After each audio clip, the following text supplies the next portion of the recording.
Alhamdulillahi Rabbil Alamin, wal aqibatu lil muttaqin, wa ala alihi wa ashabihi ajma'in.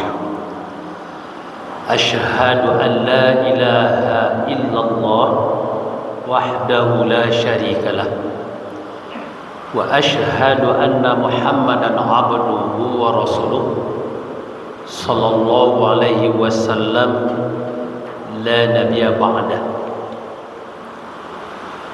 Wa qala an-nabiy sallallahu alaihi wasallam al-haya'u wal iman qurnan jami'a fa iza rufi'a ahaduhuma rufi'a al-akhar. Malu dan iman senantiasa bersama. Apabila salah satunya dicabut, maka hilanglah yang lainnya. Hadis diriwayatkan oleh Al-Hakim.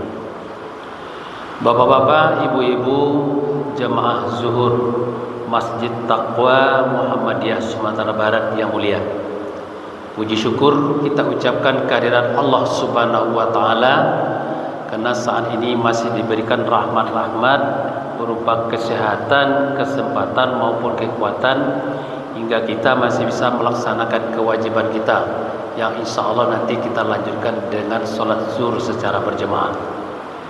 Kemudian sholawat beserta salam sama kita ucapkan pula buat junjungan kita Nabi besar Muhammad sallallahu alaihi wasallam.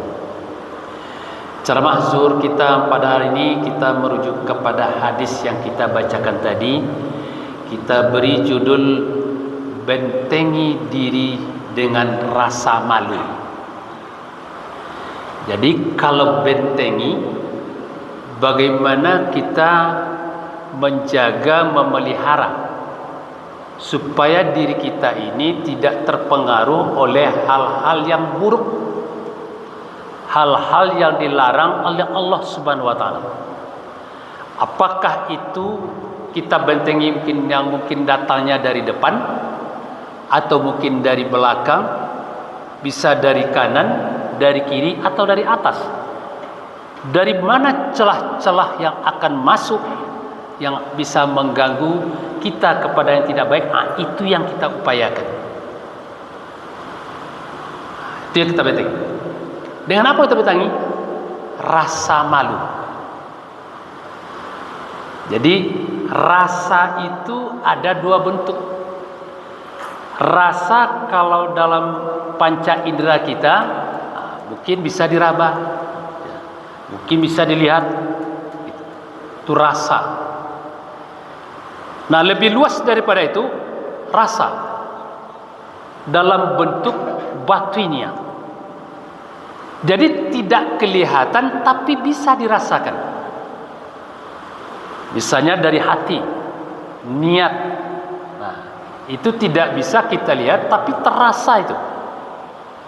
Dari cara berpikir.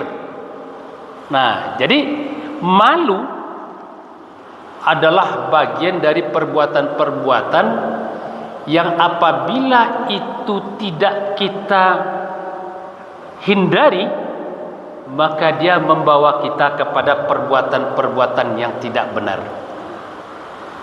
Jadi dikatakan dalam hadis tadi, malu, ya, rasa malu dengan iman itu senantiasa dia bersamaan.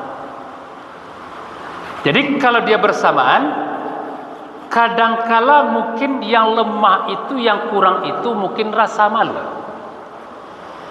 Kadangkala rasa malu itu dia semakin tidak muncul lagi dalam diri kita disebabkan oleh iman yang mungkin menipis. Mungkin bisa-bisa saja mana yang duluan itu. Tapi yang jelas yang dua-dua ini, yang keduanya ini antara rasa malu dan iman itu bersamaan.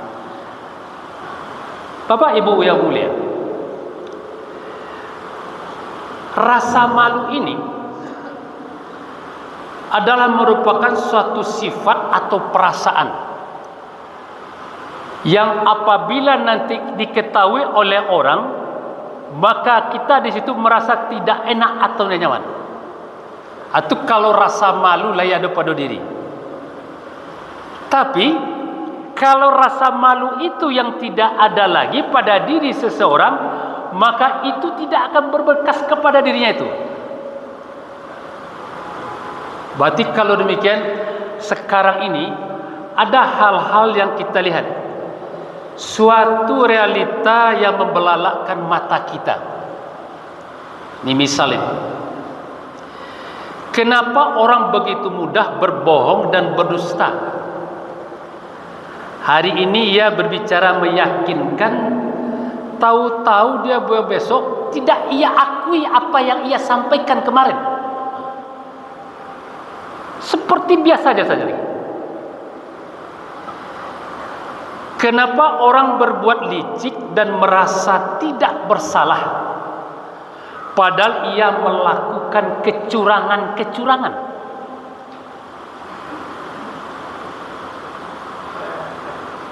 Kenapa orang-orang masih melakukan perbuatan-perbuatan korupsi, sementara ia tahu bahwa itu salah dan perbuatan haram?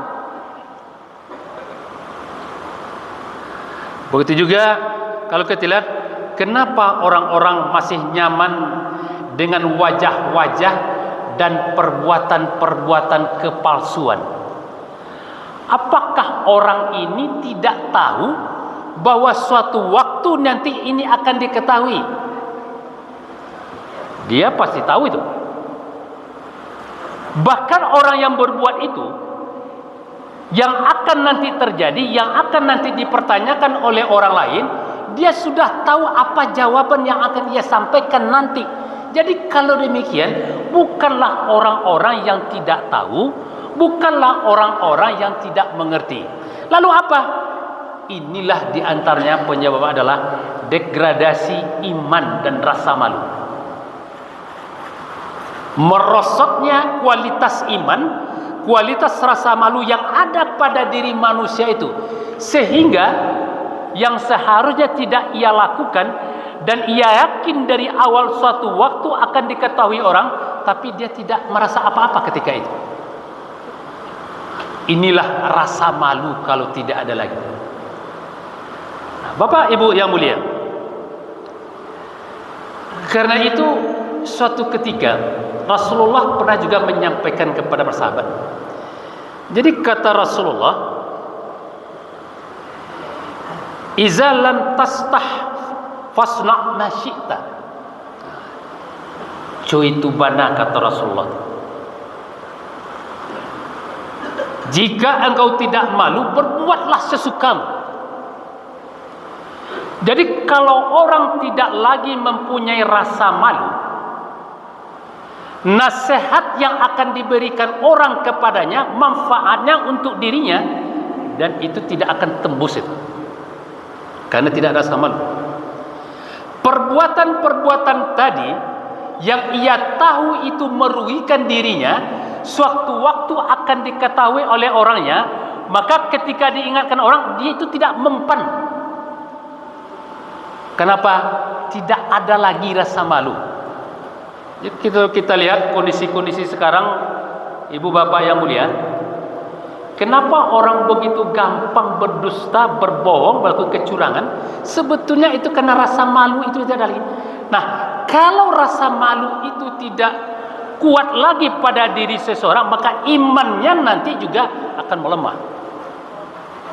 Jadi akan berpengaruh kepada iman. Ketika iman sudah lemah, maka perbuatan-perbuatan yang tidak benar, perbuatan-perbuatan dosa itu juga akan gampang ia kerjakan. Nah, yang dua ini akan selalu sejalan ini. Nah, oleh sebab itu, jika kita membaca kondisi-kondisi yang berkembang sekarang ini, inilah salah satu jawaban ibu bapak. Kenapa kok orang-orang pinter? Kenapa kok orang-orang yang tahu? Kenapa kau orang-orang yang mengerti tapi ia masih melakukan perbuatan-perbuatan yang benar? Karena dia tidak ada lagi rasa malu. Kalau kita di Minangkabau namanya, kalau rasa malu nala hilang, ndak boleh. Rasa mau data sesadoleh. Nah, oleh sebab itu, ibu bapak yang mulia, ini yang perlu kita jaga. Bagaimana rasa malu itu kita perkuat dalam diri kita. Kalau rasa malu itu kuat dalam diri kita, itu juga dikatakan Rasulullah bahwasanya